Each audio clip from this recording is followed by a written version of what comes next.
Once again, we send off my war rig to bring back gasoline from Gastown and bullets from the bullet farm.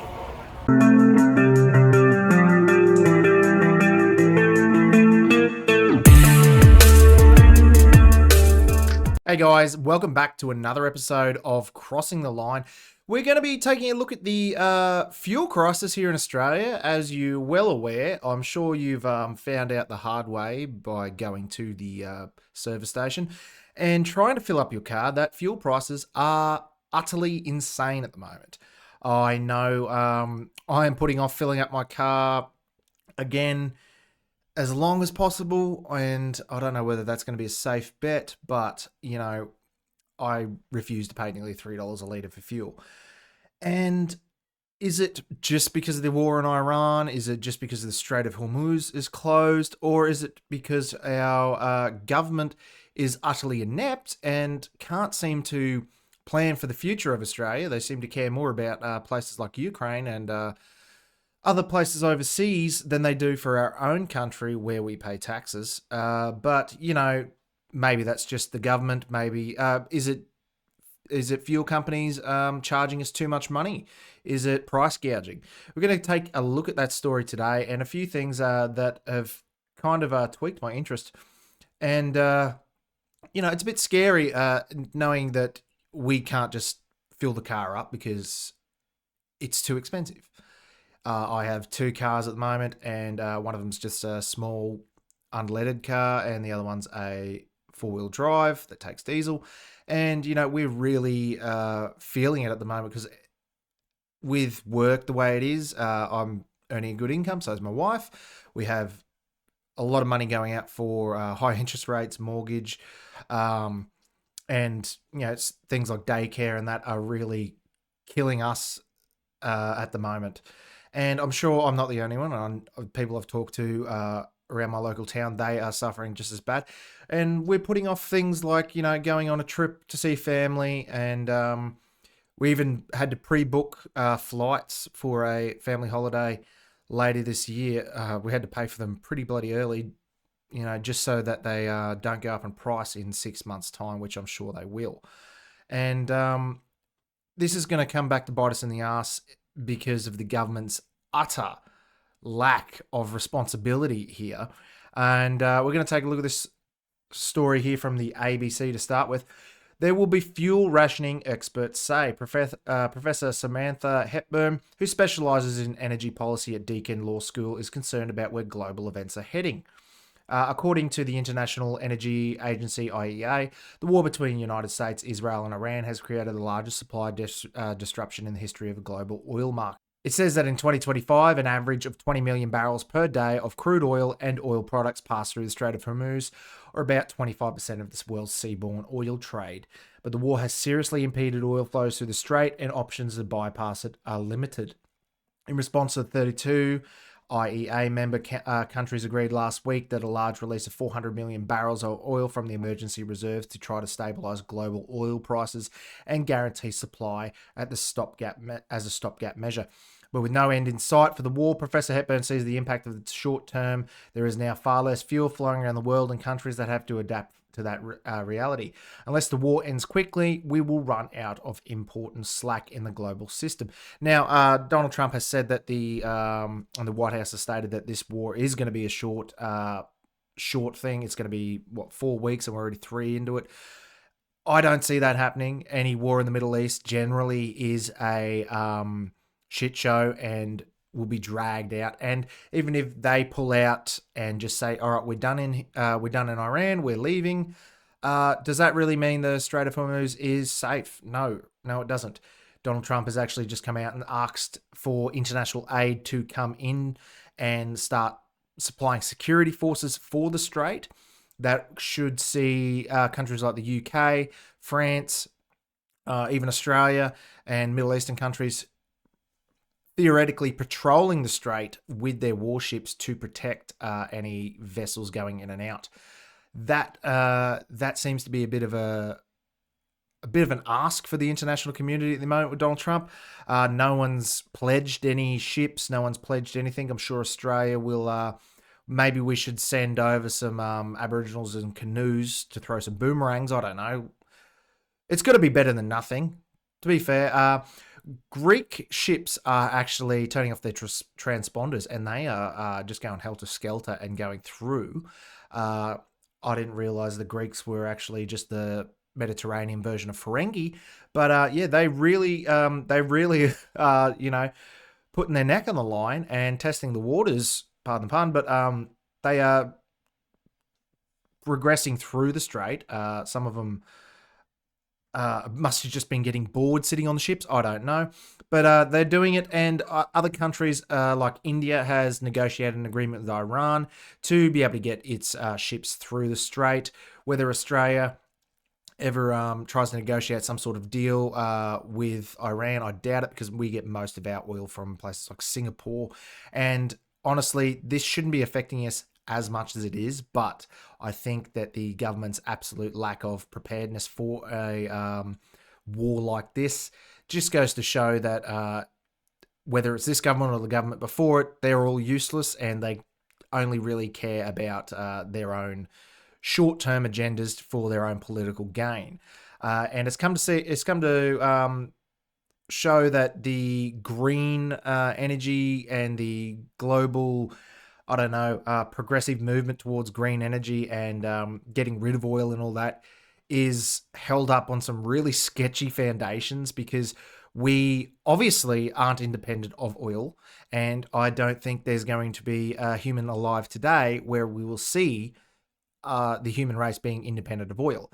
I mean, unless we can get fusion, cold fusion power going, and that's not going to be in our lifetime. I hate to say it. We do have some massive leaps in that area, but where we can,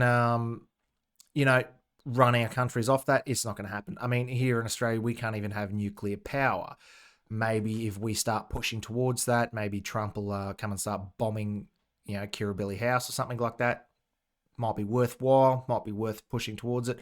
I mean, if we start, making uranium at a certain enrichment value, we could see B-2 bombers flying over Australia, not in a friendly way, who knows?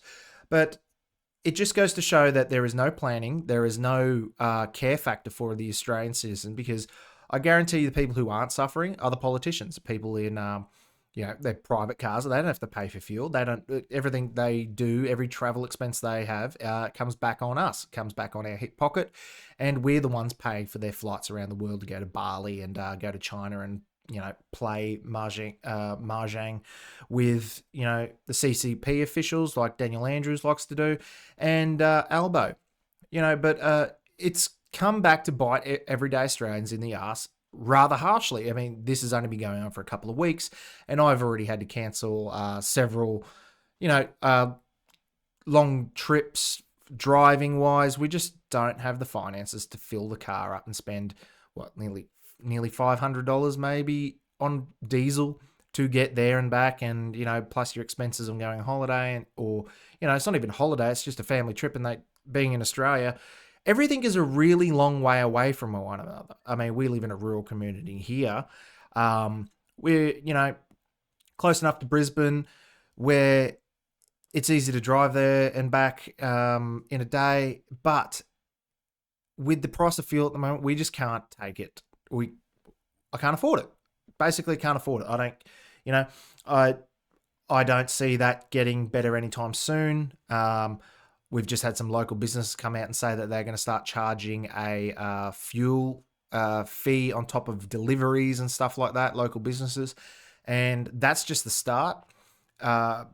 Places like Woolworths, Coles and all that, their prices are going to start skyrocketing if trucks and all that are paying double, if not more, for fuel. And even small businesses, if you're doing Uber, I have a friend in New Zealand who drives Uber, does Uber Eats, things like that. He physically can't afford to go and do that as a second job because of the price of fuel. We'll have a look at a story from New Zealand there where they're weighing up, suspending people from driving at certain times of the day or for certain reasons. And here in Australia, I can see that happening with fuel shortages. Sorry, I got a fly buzzing around. With fuel shortages, hitting us so bad here in Australia, we can see, I can see like the linear effect of that going into something along the lines of what we saw during COVID, where you're only allowed to go a certain distance from your home and you have to have a good reason, whether it's work, an emergency, or you're doing, fundamental things that you need to do, like go to the doctors or go shopping. I can see that coming in, and it would not surprise me. With the state of our government at the moment, they love to lock down on us and do anything they can to pretty much curtail anything we want to do. They're already putting feelers out there for banning four-wheel drives in cities, banning cars without like AdBlue in them, things like that, and probably going the way of like the UK and England, where they have those ULEZ cameras where they fine you or send you a bill, I should say. It's probably not a fine technically, but they charge you for a congestion tax. They charge you for, how many cylinders are in certain cars and that, for the roads that you drive on. And we can see how that went in the UK. People were cutting down those cameras and burning them and graffitiing them, destroying them, attacking the security guards that they employed to protect those cameras as well. We can see that happening here in Australia, and it's going to be really difficult here, seeming just the large amount of roads that we have and how far away everything is.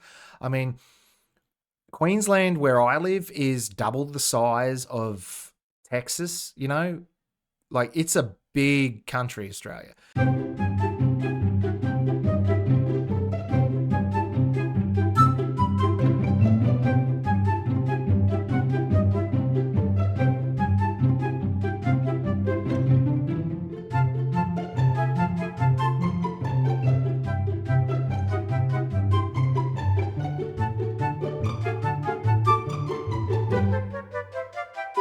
And we have shit roads, and we have a lot of a lot of our daily expenditure goes out onto driving to places to go to work, or go and have fun and things like that, even go shopping. I know some farmers that don't come in to town to go shopping for 4 weeks, and they come in, do a massive shop, and they go home, store it all.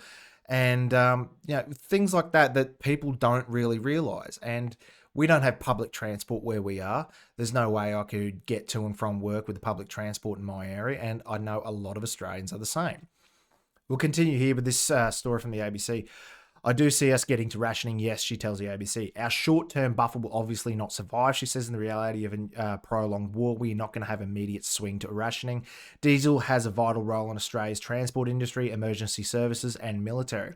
If supply issues worsen, experts say diesel would be the first fuel to see restrictions on purchasing, because the military, essential services, vehicles, transport services, and farmers would have to get priority. Farmers are already running out of fuel in regional towns. Service stations are closing. There's some places in Australia that have only got one service station for 30 or 50 kilometers, and they're closed down because they cannot get fuel in, and they've sold out, whether that's because people have gone and stockpiled, or whether it's just because they do not have the capacity to get the fuel in, because they have sold out as well.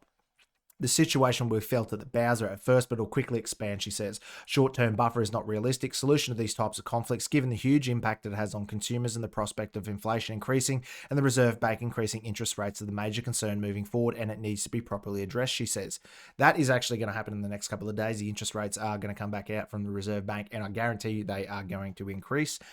The failure to plan ahead and panic buying needs to stop. So the government seems to think that it's panic buying, but I can guarantee you people do not have money to go and spend $2.70 a litre on fuel to panic buy it. Filling up your car and filling up a jerry can is not panic buying. I have an excavator at home. I have a lawnmower. I have a whippersnipper. I have a chainsaw. Those things all take, of a water pump, those all take petrol. Diesel for the excavator and unleaded for the rest. 2 cars, filling up 2 cars, a jerry can or 2, that's nearly $1,000 in some places. If you don't, it would be nearly, $700 for me to do all that. That's not panic buying, because that is just what, people need. I mean, if you've seen the videos or the images of people going up and filling up a 1,000-litre water pod full of petrol, that's probably panic buying. Or is that just being smart? If you're using a lot of petrol for your business and or your personal life, going and buying it whilst it's cheap, knowing that the price is going to skyrocket in the next, at the time, the very next day, that's not panic buying. That's just an investment. And honestly, I'm not surprised, and I don't judge those people for doing it. If I had more means to store fuel, I would have bought it. And so now I don't have to go and fill up my car when it's $2.70 a litre. That's a smart investment to make. Failure to plan ahead. Retired Air Vice Marshal John Blackburn agrees that Australians will have to adapt their behaviour if the Middle East war is prolonged. I already started to adapt behaviour, not going on road trips. We will have to adjust our fuel consumption, how we do things in the country, type of rationing if the Middle East doesn't get resolved, he told the ABC. What we've got to do now is start to take measures to prepare if the war doesn't solve itself. Well, the war's not going to solve itself, even if America pulls out tomorrow and that Iran is defeated, like Trump already has stated that it is, doesn't mean that the ships are going to just start flowing through the strait. We don't know whether it's been mined. There has been reports that it has. I haven't seen anything concrete yet. And it doesn't take much for a $20,000, what do they call them, Shahed drones, to fly into an oil tanker and detonate it like a small nuclear blast, which we have seen several incidents of that occurring. And, not to mention, Australia is a very long way from there, and Singapore is a very long way from Australia. It takes months for oil tankers to get across the ocean. Not to mention that we do not store all of our natural, emergency storage fund here in Australia for oil and crude oil and petrol, or whatever you want to call it. We store a lot of that in the United States. And if there was a massive, issue with, say this blows out of proportion and we hit a World War III, do you think the US is going to waste time giving us the oil that we have stored in, I believe, Texas? They are not going to really care, even if they, they just say, look, it's ours now, get your own, figure it out. I would not be surprised. And the only way that they'll be sending oil is in the aircraft carriers or the ships that they send over here to, protect our waters like they do. They send hundreds of millions of dollars worth of, billions of dollars worth of equipment over here to protect our shipping lanes. And it just goes to show they can't even protect the Strait of Hormuz. So if World War III were to break out with China, or China was just to, get itself involved in Taiwan or something like that, it just goes to show that we really are screwed, and we have no recourse. There's nothing we can do. Australia doesn't own any oil tankers or any shipping, shipping tankers or anything like that. Australia owns none of them. And we're going to be the last on the list for a lot of other bigger countries with bigger issues, with a higher population and a larger oil demand. He said Australia's political leaders have failed to plan for the situation like this, and the fact that we only have 2 oil refineries left in the country was symptomatic of our failure to plan ahead. I have had people in the Department of Energy for 10 years ago tell me they didn't care if we had any refineries because it was cheaper to import refined fuel, he said. How's that working out for us? I did something sarcastically ask that individual, were they an economist? And I tried to explain the difference between just in time and just in case, because there was no concept of fuel security. The assumptions were huge. He said politicians had to start explaining a reality of the global market to Australians, including the fact that we import 90% of our fuel. And he says recent panic buying of petrol and diesel in Australia has only made things worse because our fuel system wasn't built for huge demand and shocks like that. The reason we're running into problems is that people seeing what's happening around the Middle East and running around trying to buy extra stocks in case of interruption, he says, which, there's nothing wrong with that. It's just you guys haven't prepared. The Australian government hasn't prepared, and the oil companies here in Australia haven't prepared for a case like this, and now they're blaming it on the consumer who's seen the writing on the wall and seen that the fuel price is going to go up, so they're grabbing a little bit of extra stock for themselves. So an extra 30, 40 litres, even 500 or 1,000 litres doesn't make a dent in this large, global issue. It's not our fault or people's fault for stockpiling a small bit of fuel that they're going to be using to save themselves some money. It's not the fault of the people. And it's the fault of the government and these companies that have pretty much just screwed us over. They knew something like this is very well going to happen. We saw it when it was COVID. We saw it during the start of the war in Ukraine. And if something in the South China Sea kicks off with Taiwan or even the Philippines or anything like that, we really are royally screwed. So in some areas, there has been about 35 to 40% increase in demand. Our system is not designed to do that. It's not a problem with the supply coming into the country at the moment or the processing and behavior that's causing the system itself to break down. We've got to stop panic buying, he says. Now, laying it down as the people who are panic buying is the problem, is just a scapegoat. So we're going to jump over to news.com.au, and the New Zealand is weighing up radical driving laws as fuel crisis looms. New Zealand officials have announced they are considering invoking emergency powers dating back to the 1970s that could limit how often motorists are allowed to drive if global fuel supply tighten. The war in the Middle East has immediately sent a shockwave through global markets, even in some of the most far-flung nations on the planet. Australia has already eased its stringent standards in the face of looming shortages, meaning higher sulphur content fuel will be used for at least 2 months. Now, our close neighbour New Zealand is considering something even more controversial. On Thursday, Finance Minister Nicola Willis revealed government officials have reviewed legislation first introduced in the Iranian Revolution in 1979 when global oil markets were severely disrupted. Under those laws, cars owners had to nominate 1 day per week that they would not use their vehicle and face hefty fines if caught driving. Now, see, this is where it comes back to bite us in the ass with the stuff they did during COVID. If they have a previous plan that they used in place, they will just implement that plan and tweak it slightly because the laws and the legal framework for those rules, regulations, and fines and stuff like that are already in place. If they just swap it from being a global pandemic issue to a fuel crisis issue, those 15-minute cities become really close really quickly. We weren't allowed to travel a certain distance. What was it, 50 kilometers from home, unless deemed necessary and stuff like that. People, the essential workers weren't allowed to go anywhere or do anything. It's going to be like that. So it's going to be probably worse because is it essential that you go food shopping when they need to put the diesel into the trucks when instead of putting it into your car, they're going to have to put it into the trucks to get the services and the products to the store. We're going to see a massive increase. I've already seen locals shops running out of toilet paper, things like that. It's going to be COVID 2.0, but with oil and petrol and diesel being, the major factor there. They also allowed the government to authorise a scale of coupons to restrict fuel use and restrict the amount that could be sold. The policy was more commonly referred to as carless days and ran from July 1979 to May 1980. That's insane. I never even knew that happened. And it's the same country again. So it's not like this hasn't happened before and we can't, see the writing on the wall and, prepare accordingly. A lot of people, some people are saying, oh, well, just go out and buy a electric vehicle. Electric vehicles are fantastic for people who live in cities or people who don't have a large commute every day. And, it could be worthwhile doing it where I am for certain reasons, but because I have solar on my house, not that will charge a car in probably a month, I'd say. Who knows? But, they do have their time and place. Australia is not the best place for EVs, and the price is insane. It's $70,000 for an EV car when, no one's selling secondhand ones, and you don't want to buy a secondhand one that has, 200-kilometer range. And they still want to charge you 30 or 40 grand for that EV. I mean, we've seen the China market explode with EVs and they are going to be cashing in on this.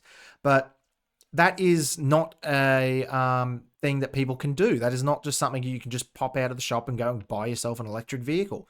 Even just getting the power supply to your house can be very expensive. I don't even know if my grid where I live could sustain an electric vehicle charging point. It's because our power out here is intermittent at best. And honestly, the price of electricity is going to be skyrocketing anyway. So what's the point of buying an EV if you're just going to be paying more for more to charge it anyway, and you're still going to have the piss poor economy compared to a diesel or a petrol vehicle? They also allow the government to authorise the sale of coupons to restrict fuel use and restrict the amount that could be sold. The policy was commonly referred to as carless days. So the restrictions were introduced during the second global oil shock when the overthrow of Iran's Shia and the resulting turmoil sharply reduced oil production and sent prices surging worldwide. Drivers were required to display stickers showing their nominated carless days on their windscreen. That sounds just like COVID all over again. Anyone caught driving on that day could face substantial penalties, while exemptions were issued for certain essential workers and emergency situations. Essential workers, there we go again.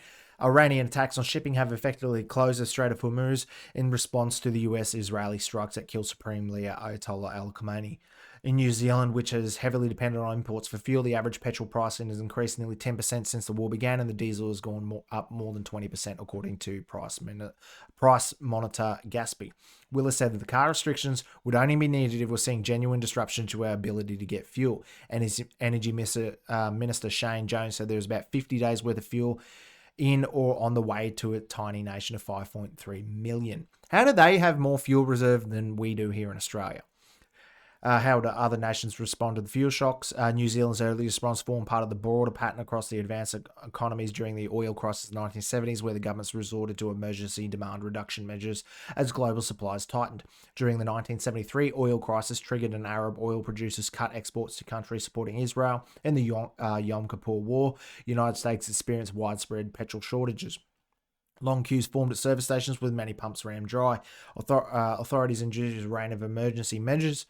Several states implemented odd-even rationing systems, allowed drivers to buy petrol only on certain days, depending on whether their license plate ended in an odd or even digit.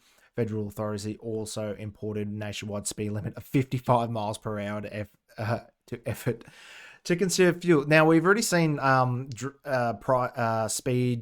speeds drop around Australian roads. I don't know whether about you, but I am seeing that really become a common thing here in Australia. Working in that industry, building roads and stuff like that. Anytime they upgrade a road, make it better than it's ever been, and they drop the speed of that road, and they get rid of things like overtaking lanes. And honestly, I wouldn't be surprised if there's some sort of green deal about that. Dropping the speeds to minimize greenhouse gas emissions from cars. Will the pumps run dry? How the war in Iran is impacting Australia's oil supply. This is from Nine News.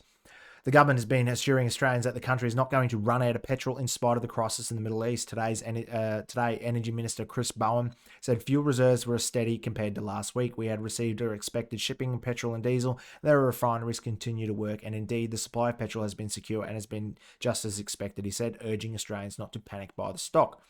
Yet again, blaming people panic buying. Bowen said right now Australia has 1.6 billion litres of petrol, 2.7 billion litres of diesel and 800 million litres of jet fuel. It translates to 37 days worth of petrol, 30 days of diesel and 29 days of jet fuel.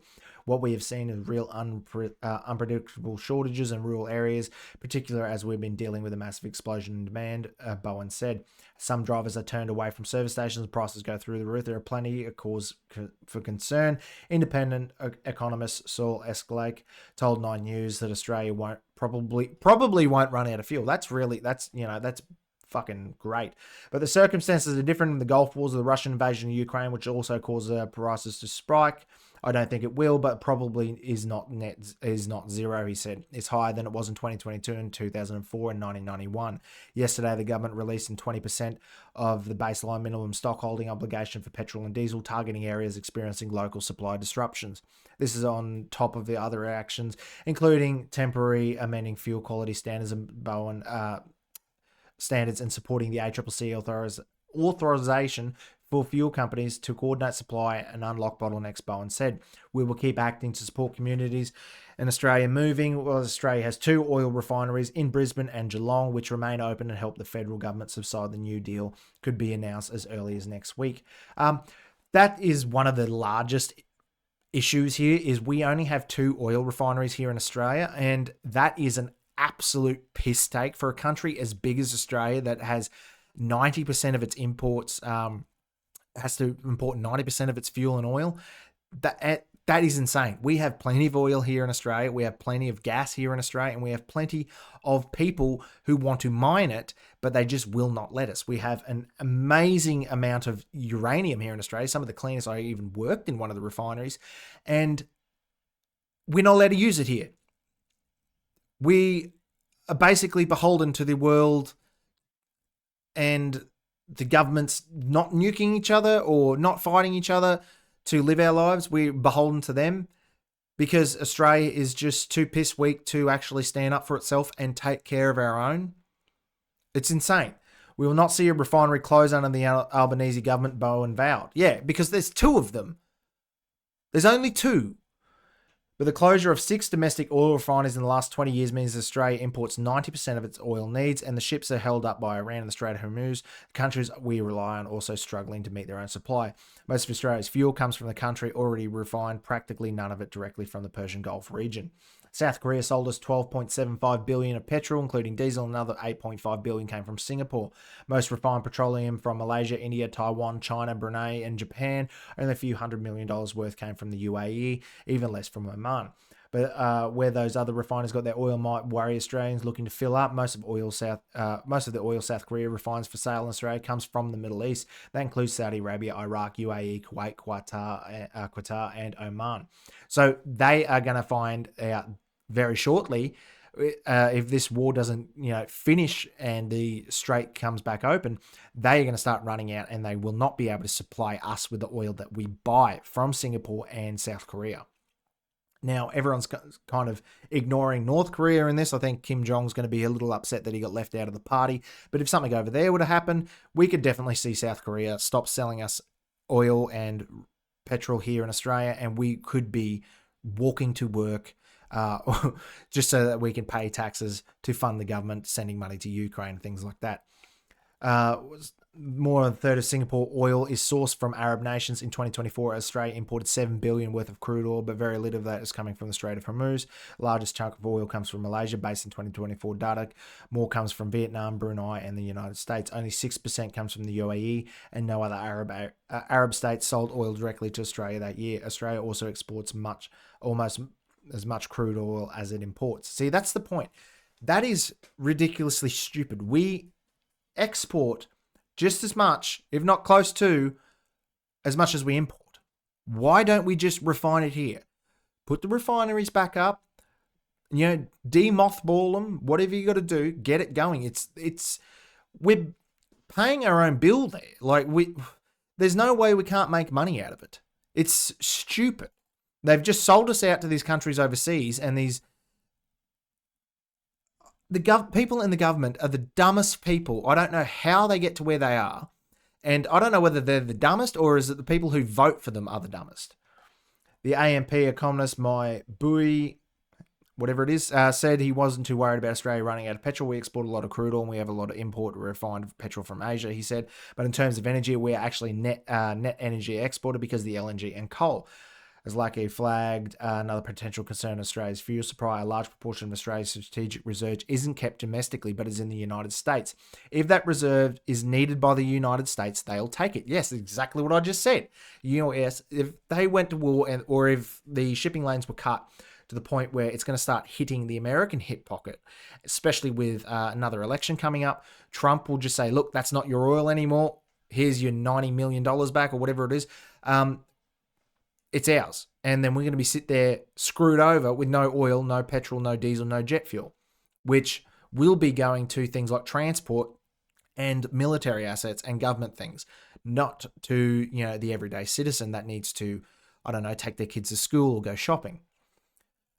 One of the other hallmarks of the Trump administration is that they don't give a rat's ass about their traditional allies. Yes, true.